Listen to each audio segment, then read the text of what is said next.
Well, I'll put one big decision to you then, Christy. Michael Hooper, you mentioned him earlier. I think there's been concerns about not his durability, but his, I guess, what's the word? Is he robust enough for Test rugby these days? And on the strength of last night against bigger teams, you've got to think that that is not the case.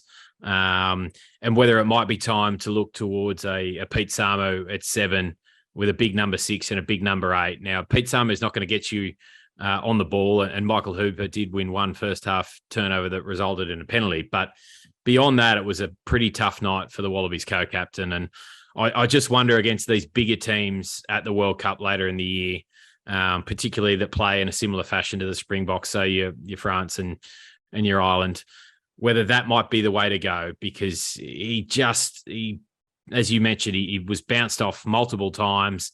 It's not the Michael Hooper we've known for the majority of his career, right?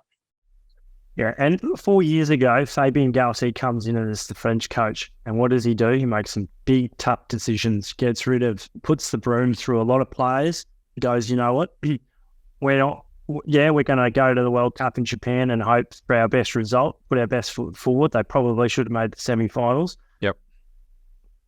But they clearly were targeting the Home World Cup in 2023, and they had a lot of quality young youth coming through the system. Eddie Jones should be seriously considering doing the same thing.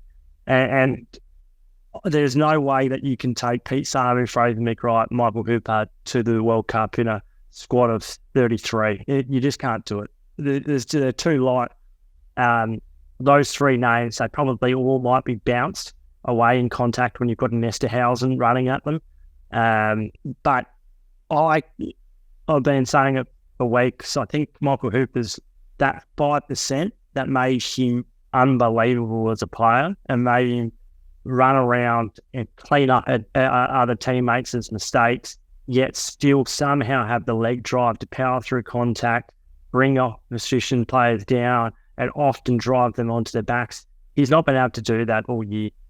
And that's the long and the short of it. He's not been able to do it in Super Rugby. So why we're expecting him to do what perhaps Marnotta or Dan Carter did in 2015, yet have amazing test campaigns despite not always being at the best in Super Rugby.